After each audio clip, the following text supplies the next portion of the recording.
A question that often comes back is it worth it to play this universe online in 2025? Let's find out. Hello heroes and villains, welcome to Multiverse. So very often people will ask, is it worth it to start playing this universe online in 2025? The short answer to that would be yes. For the long answer, you're gonna have to keep on watching. Now, before we get started, full disclosure, I have been playing DC Universe Online for 14 years at this point. I made thousands of videos about DC Universe Online. I would not have done that if I did not love the game. So just making sure that you know that this is from the point of view of someone who loves this game. And before we get started, I guess we could start with the elephant in the room. At this point in time, we pretty much have a new team of devs that's been working on DC Universe Online. A lot of those devs have been working on DC Universe Online for about a year, some even less than a year. Although there are still a couple of devs that have been with DC Universe Online for about 9 years, maybe a bit more than that, like Red 5 and Glitter, from what I understand.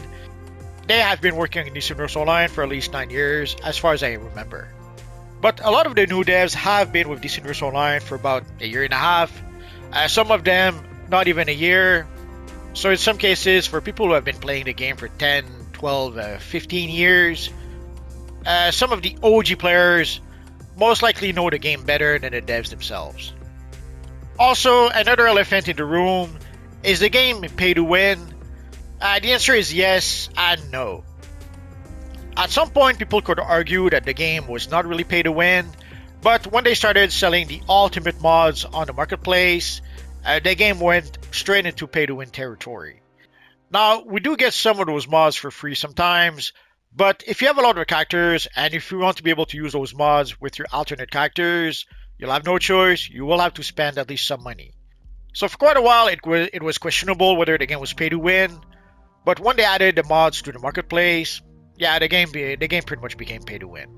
Now, an argument could be, what do you win? Nothing really.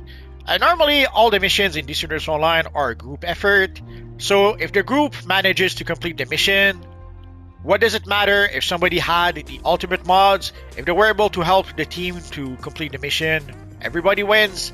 But people don't see it like that. Even in a group, even when the mission goes fine and people complete the mission well enough, a lot of people will get, let's say, a bit crazy when they look at the scoreboard and they see that they're not top of the scoreboard. So there's a lot of people who are still very competitive about that. If somehow someone managed to do more damage than they did, thanks to the ultimate mods or thanks to maybe whatever artifacts they're using, they're not going to be happy about it, even if it did allow them to complete the mission. It's sad, but that's how it is.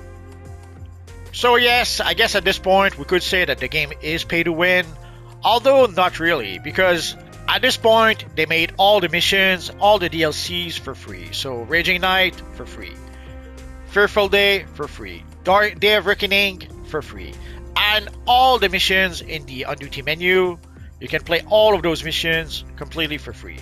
And in the case of things like time capsule, yes, in order to open a lot of time capsules, you will have to spend some cash, although we do have the option to be able to farm to open time capsules for free.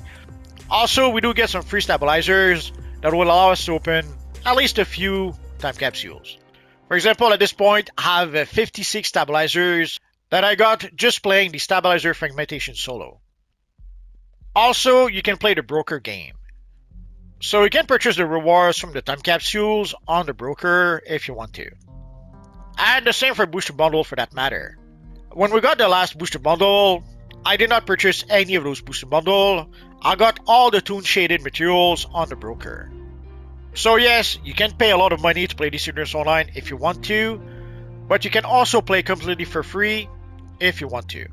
Our friend Shadow Lady is a great example of that. She had quite a few videos where she plays with character, where she did not spend a single cent to play DC Universe Online. And as I mentioned, yes, you can spend a lot of money opening, let's say, time capsules, but you can also farm for source marks and purchase quarks from the vendor. And then you can use those quarks to purchase items from our friend Booster Gold. And yes, some of those rewards are freaking expensive, so we will have to play the long game and farm for quarks for quite a bit, but most of the rewards can be purchased easily enough. So yes, the game can be pay to win if you want to spend a lot of money playing the game, or you can play the game completely for free. You decide. So now that we're done talking about elephants, let's get this party started. Now for starters, DC Universe Online has one of the best character creation in the world. Yes, I know a lot of people will mention games where you have like 1,000 sliders that you can adjust to adjust the width of the eyes or the height of the eyes or how big the nose can be or stuff like that. An example of that would be, let's say, Dragon Age the Veilguard. But despite the million sliders that you have with Dragon Age the Veilguard, despite how much you can customize your character in Dragon Age the Veilguard, the final result doesn't look good. Any way you slice it, there's no way to create a really cool looking character in Dragon Age the Veilguard. I'm very sorry to say. With DC Universe Online, the character creation is a two-step process. The first step of the process is in the actual character creation screen. You will have the option to choose your power, to customize the look of your character, and already at character creation, you have quite a few options to come up with a pretty cool looking character. Once you do get in the game you will be able to gather styles that will allow you to customize the look of your character, and you will be able to gather a lot of styles. Like you can see here at this point, I have 60 pages of chest pieces that I can use with my character. And it's pretty much the same with every pieces of gear for your character. So you can pretty much customize every pieces of gear that your character has. And once you're happy with the result, you could decide to then customize the aura of your character, the accessory, the hairstyle, and more. And you also have a whole bunch of materials that you can use to customize the look of your character. At this point, there's a lot of materials you could use to customize the look of your character. And sadly, it's a bit of a pain in the butt when you have when you end up having a lot of materials. When you have to scroll all the way down to be able to get the material you want, that is a bit of a pain in the backside. But there's a lot of really cool looking material you can use for your character. And yes, there's some not so cool looking. So at the end of the day, you have to make a choice. And at this point, we have a lot of styles in DC Universe Online. So you can literally pretty much create any characters that you want. So if you want to be the evil Justice Lord Batman, or you could create the Arkham Batman, or the new gray and blue Batman, or the classic Superman, or the Flash. Or you could decide to create your very own character. The choice is yours. And at this point with the character creator, you could create your very own Transformers if you want to, your own G.I. Joe, the T-100 Terminator, the Master of Magnetism, or you could be invincible. Yes, it's not always perfect, but most of the time you can get pretty darn close to creating the character that you want. Or Spawn. The choice is yours. But at this point, there are so many styles in the game that you have a lot of freedom to create pretty much any character that you like. Now, one of the great things about DC Universe Online is the fast-paced combat. Now, whether you use your weapons, whether you use your powers, or whether you use a mixture of both, the combat in DC Universe Online is fast-paced and really satisfying. There are 6 powers that are free to play, and there's 15 powers total. And people have been asking for new powers for pretty much forever. We did not get new powers, but what we started getting is new iconic powers. So they started giving us like things like the Shadow Curse power, the Spore Pod, the Bat Swarm, and more. Some of those powers were included in a recent event, so everyone were able to get some of those powers. And sadly, some of those powers, like the Bat Swarm, are linked to Time Capsule. And not only do you get the Bat Swarm from Time Capsule, it is the uber rare collection from the Time Capsule. So either you will have to be really lucky to get it, or you will have to play the broker and spend a lot of DCUO cash in order to be able to get it. I did not check in a while, but right now you can see the bats form iconic ability is about 400 million on the broker. So sadly, either you will have to play the broker game in order to be able to purchase the ability, or you will need to open time capsule and hope to get lucky to get the ability. Now, as I'm recording this, other than giving us new iconic abilities, there's no plans, as far as we know, for them to give us new powers. Now, maybe that will change in the future, but right now, there's no indication that we will get new powers other than new iconic powers. And at this point, you have access to pretty much all the missions in the game. So even if you are a free-to-play player, you will be able to play all the missions in the on-duty menu completely for free. So you can play DC Universe Online completely for free if you want to. But there are some things like if you want to have additional lair, you will have to purchase them from the marketplace. If you want to have additional armories, you will have to purchase them from the marketplace.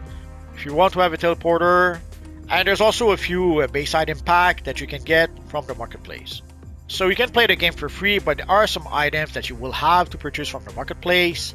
And there's also items like a booster bundle, there's various bundles also that you can purchase from the marketplace, and more.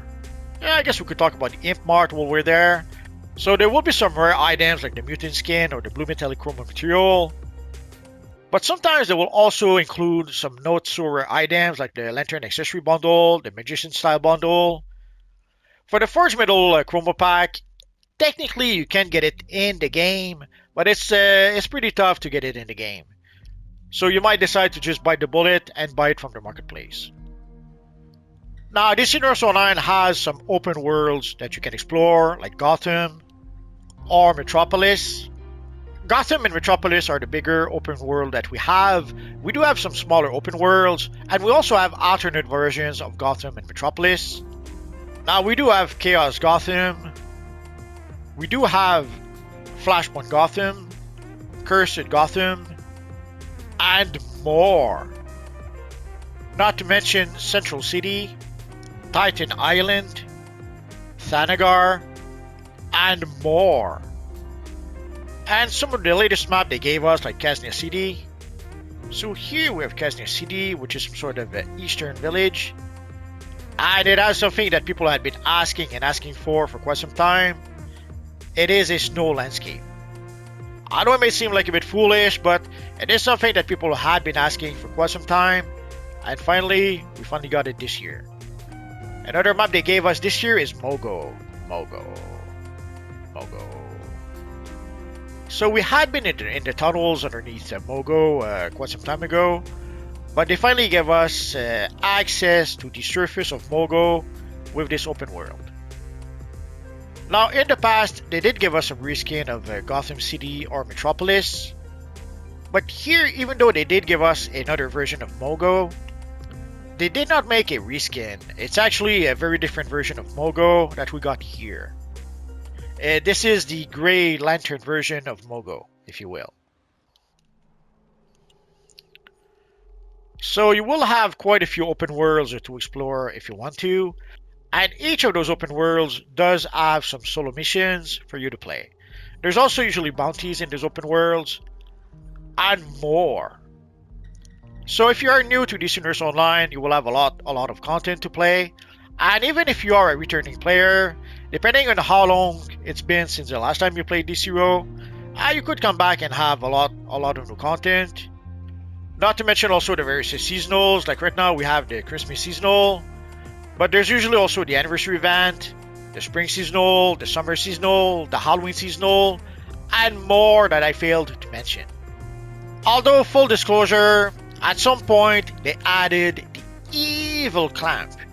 Basically, when you go back into older content, into older missions, they do cap your CR at a certain level. Like you can see right now, my combat rating is 497.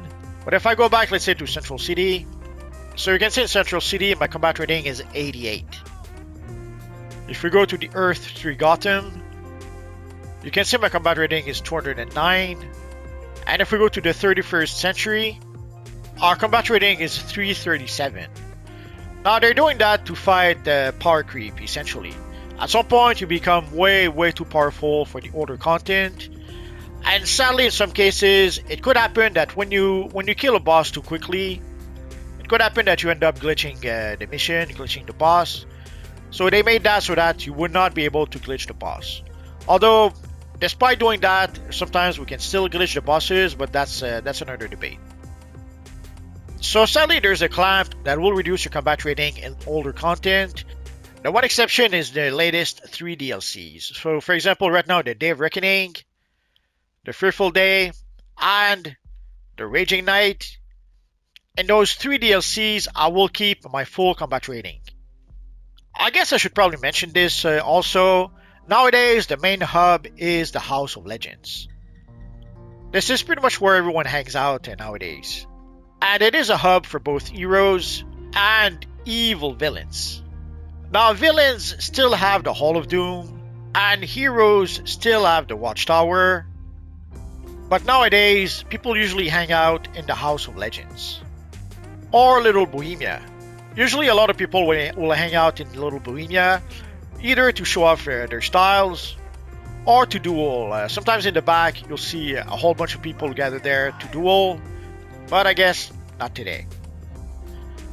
So this is pretty much where people hang out, either here in front of the police station in Little Bohemia, or in the House of Legends.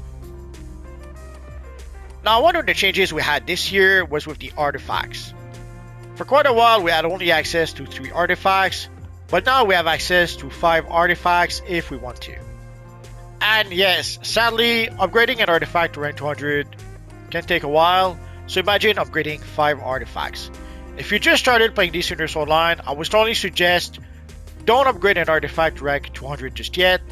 Start by upgrading, let's say, all your artifacts to rank 80, and then slowly upgrade them to rank 100, then 120, and so on.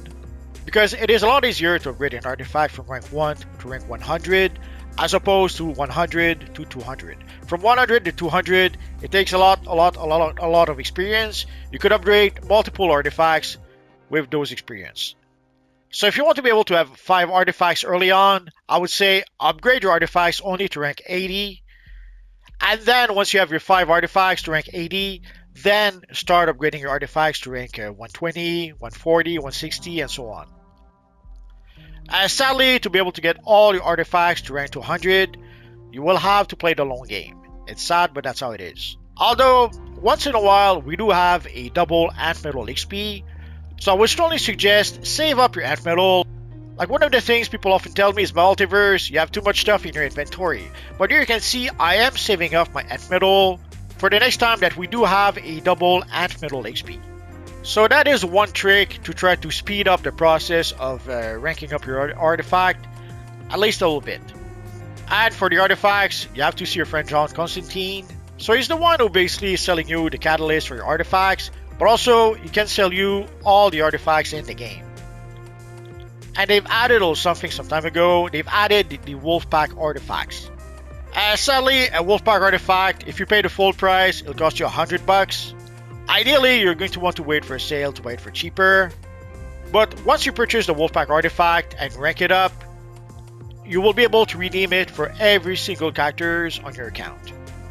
But as I mentioned, the WolfPack is a bit expensive. Although right now we do have a sale, so instead of paying the full price, you could get it for $64. And even less, right now on PlayStation, you can purchase some Marketplace Cash at 40% off. So right now, if you do play on PlayStation and have PlayStation Plus, you could get a WolfPack token for roughly $50. And of course, they also came up with a similar system for the allies, although here they call it the Ally Legion Tributes. So you can see the price for the tributes. It's roughly the same price as the WolfPack token for the artifacts. So in a nutshell, it does allow you to take one of your allies, and it allows you to unlock it for every single characters in your account. So here you can see I've unlocked Death Metal Batman, and I have unlocked Superman. Now I understand that $100 might be a lot of money, but if you do complete the campaign for 2025, you should be able to get either a WolfPack token, or you should be able to get 1,000 Ally Legion. So that would allow you to unlock either one of your allies or one of your artifacts. You decide. And I guess since we're here, so one of the things they've added in 2025 was a campaign. So in a nutshell, there was 4 patrols that we had to complete to be able to complete the campaign. Also, each patrol had basically a whole bunch of missions attached to it, and they had also a whole bunch of rewards. Now, if somehow you don't want to play the patrol for whatever reasons, you can use the buyout option to purchase all the rewards. So the campaign is something they've added this year, so in a nutshell, you do get some rewards for replaying some of the older content. And as I already mentioned, we do have the various seasonals, so here we have the winter seasonal. Again, you do have a whole bunch of rewards you can get. In this case, one of the rewards is the Mr. Freeze ally. But you also have the buyout option if somehow you don't want to play the content for whatever reasons. And we do get various bonuses every week. This week, what we're getting is some bonus stabilizer fragments. So this week, we are getting 3 times the stabilizer fragments that we usually get. So I mentioned the allies a bit. So here you can see pretty much all the allies we have in the game. The one ally I do not have just yet is the Mr. Freeze ally. Also, there is a Bruce Wayne ally, but the Bruce Wayne ally was just a joke that we had for April's Fool a few years ago. I saw some people that actually used a Bruce Wayne ally. I saw also some YouTube video where somebody was actually using the ally. You're not supposed to use it. It's a joke ally. But here we do have a lot of allies at this point. So you should be able to find easily enough 3 allies that would work well with your character. And this year, some of the changes we had with the allies is that all the allies were made into legendary allies, into 10-star allies, like our friend Zoom, our friend Flash, our friend Cyborg. And the exception to that would be in the case of a Calculator, Oracle Bot, and Crypto, the Legend Bot, and our friend Tikal. These are still 5-star allies. But the allies that used to be 8-star allies are now 10-star allies. So I had to switch to another character. So in a nutshell, in order to be able to upgrade your level 5 ally, sadly now you will have to spend not only rare alliances, but epic alliances and legendary alliances in order to be able to upgrade it. Also now, upgrading a rank 5 ally to rank 5, it costs the same as upgrading a legendary ally to rank 5. All the costs are now the same. So now for allies like the Zoom ally, it costs the exact same thing as a legendary ally to upgrade it now. Also, another change they made for the allies is that if you have a 1-star ally, the ally duration is now 30 seconds. But now for a 10-star ally, the ally duration is 60 seconds.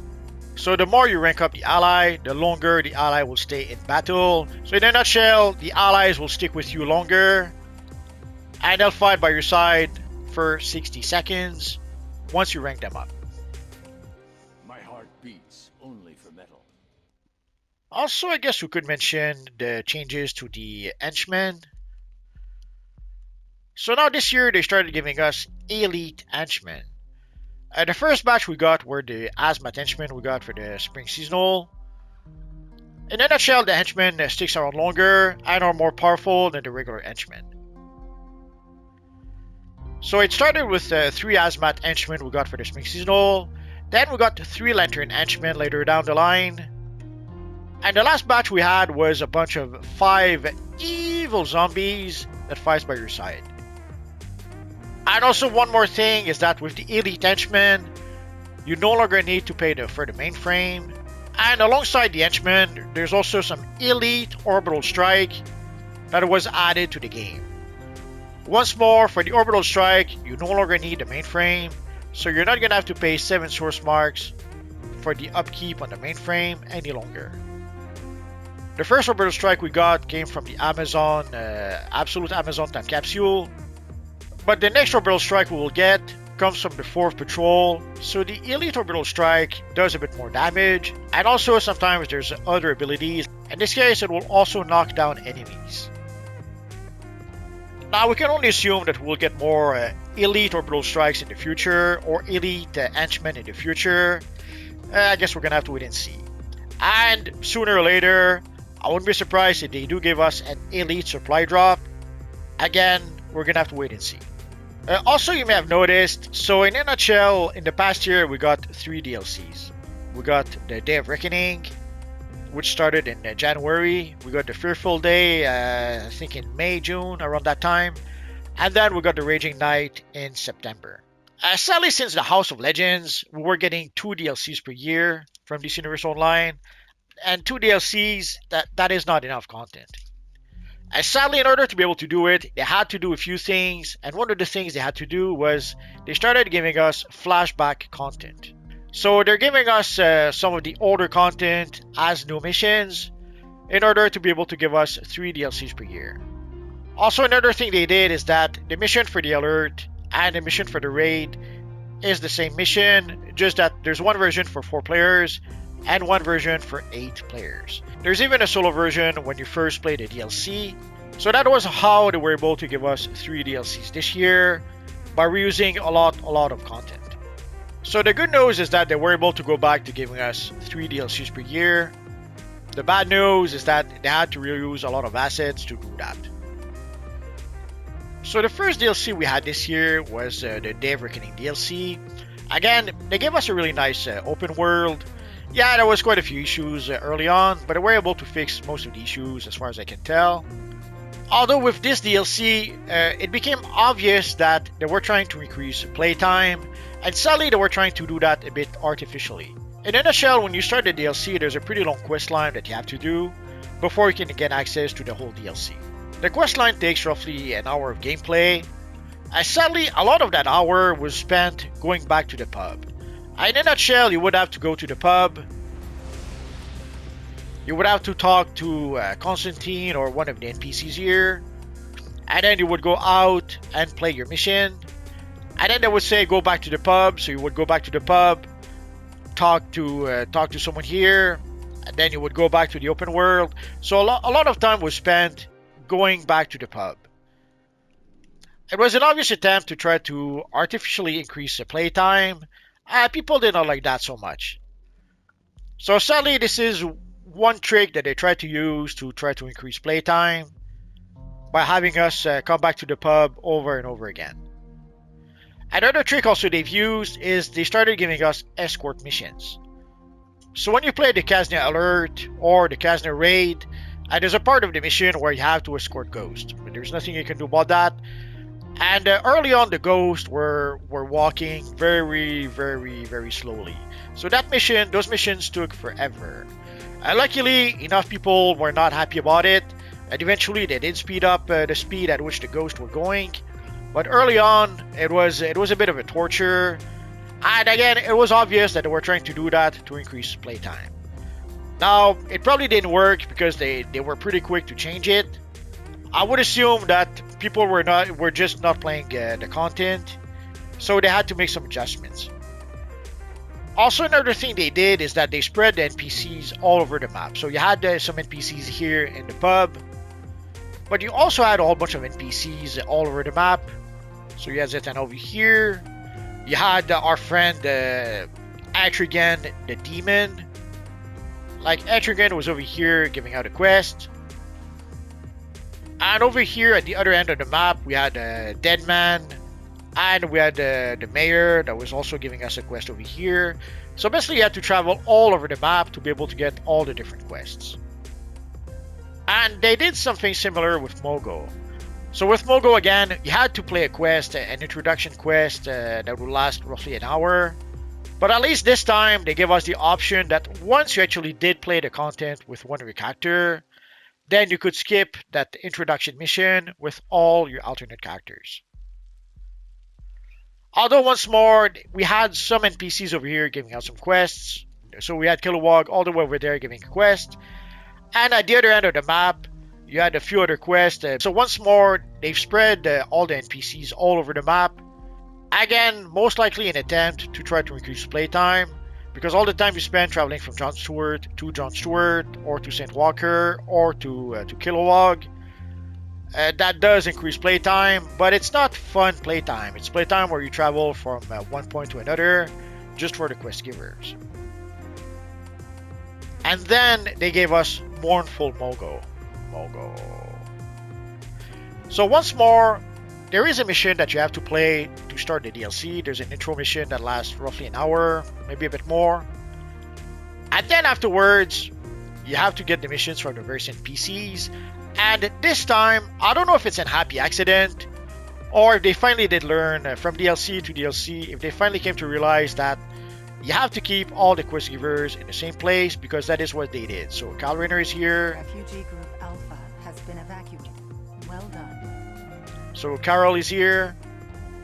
Atrocitus, Sinestro, Saint Walker, all the quest givers are here. Indigo 1. So you don't have to travel all over the map anymore to get all the quest givers. Now, is this a happy accident? Is this something they did without really meaning to, or did they learn from the previous DLCs and came to realize that, okay, we cannot spread the NPCs all over the map, we have to put them pretty much all in one place. Now, we had told the devs before, when the devs started spreading the NPCs all over the map, we had told them that it was a bad idea. It had already been tried before. Way back when, the devs did try to spread some of the NPCs all over the place. It didn't work too well, so they ended up putting all the NPCs in one spot. And when we saw the new devs starting to do that, we tried to tell them again, not a good idea. But I guess they had to make the mistake for themselves before figuring it out that maybe it wasn't such a good idea. Sadly, that happens more often than not.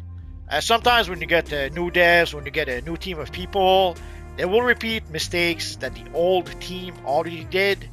And even if you try to tell them that that was done before, it was a bad idea, usually there's this sort of attitude thinking that, oh well, this time it's going to be different. This time we're doing it, so it's going to work. Sadly, very often when you get a new team on a project, very often the new team thinks that the old team was a bunch of no-good bums, and they figure that they can do a much better job. And sadly, most of the time, they end up making the same mistake as the previous team did. It's sad, but that's how it is. But again, until we see the next DLC, we do not know for sure. Like, was this a happy accident? Did they happen to put all the NPCs together just by accident? Or is it really because they did learn from the previous DLCs? Sadly, we're gonna have to wait for the next DLC to know for sure. If in the next DLC the NPCs are still together, it will pretty much indicate that they did learn from this. If somehow they go back to putting the NPCs all spread out all over the map, then this will have been a happy accident. Also, one of the things they did is that they did revamp the knockout system. I have to admit, did not try it out myself just yet, so let's go and find out. We will need a volunteer to show you the new knockout system. Turns out, our friend Lacey is volunteer. So here I'm using the Lazarus Pit. I probably should have unequipped it. But actually, I'm kind of glad I did because, here we can flee or we can use a Lazarus Pit. So here you can notice they did remove the timer, so no more timer. Oh, there's our friend Cerebral Mass who came to revive us. And we have a little shield. So you saw there was a little shield protecting us for a few seconds. I wasn't planning to fight Lacey today, but why not? Nah, poor Lacey. Maybe he should not have volunteered. One thing that should be mentioned also is that finally, after all this time, the devs finally gave us cross-faction leagues and cross-faction grouping. So now you can create leagues with both heroes and villains, and you can also create groups with both heroes and villains.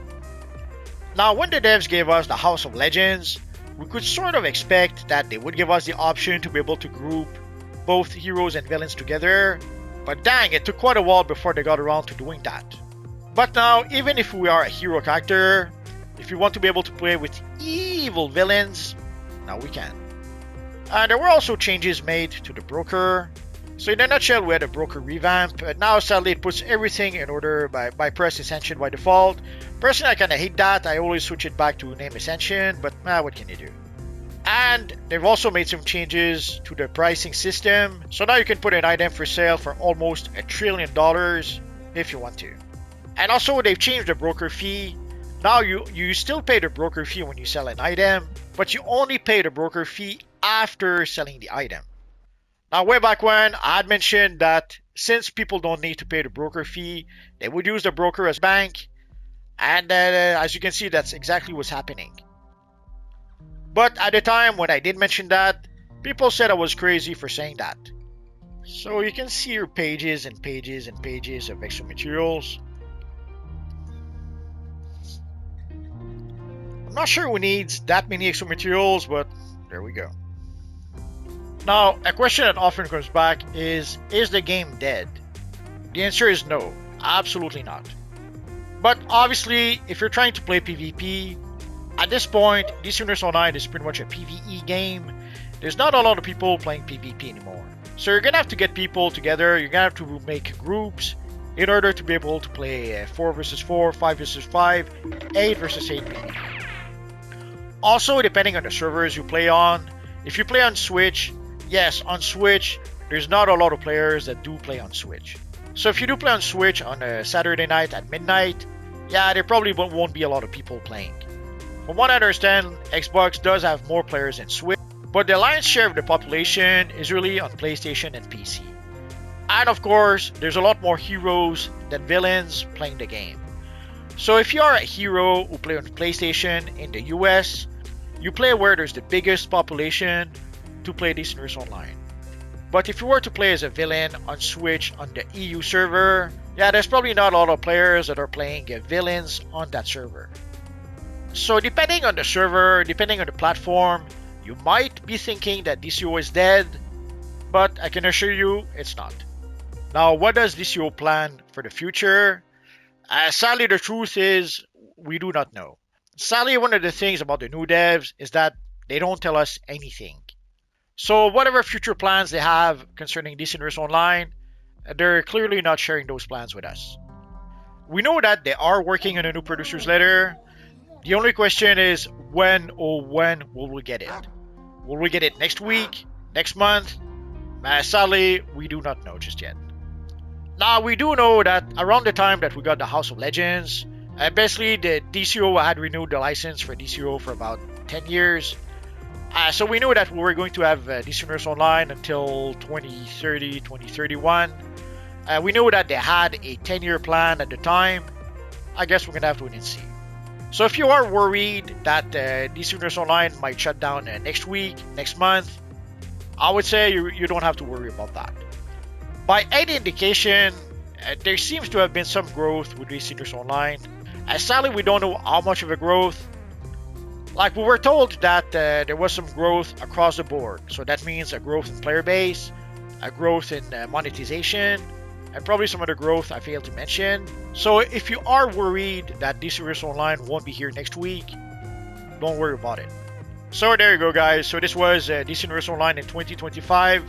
Ideally, I should have waited until we got the entire storyline before talking about it. Sadly, we're only going to get the next DLC probably end of January 2026. So that would have meant waiting one more month before making my video. And I've been waiting long enough. I had to do it today, now. So once we do get the next DLC, once we finally do get the whole storyline, then I might be able to make an update, especially to talk about the storyline. And also, I might be able to make an update to talk about the devs themselves. I guess we'll have to wait and see. So there you go, guys. So is it worth it to play DC Universe Online in 2025? The answer is yes, absolutely.